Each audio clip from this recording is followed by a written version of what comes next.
এবার আমরা দেখব কেঁচো সার কিভাবে সংগ্রহ ও সংরক্ষণ করা যায়।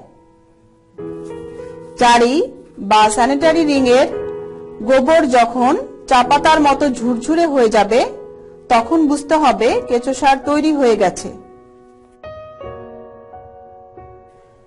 এক্ষেত্রে 20 থেকে 25 দিন পর পর গোবরের উপরের অংশ কেঁচোর খাওয়া শেষ হলে সার সংগ্রহ করা যেতে পারে, অথবা 30 থেকে 45 দিন পর কেঁচোর সম্পূর্ণ গোবর খাওয়া শেষ হলে একবারে সংগ্রহ করা যেতে পারে। সংগৃহীত কেঁচো সার চালুনি দিয়ে চেলে কেঁচো ও সার আলাদা করা হয়।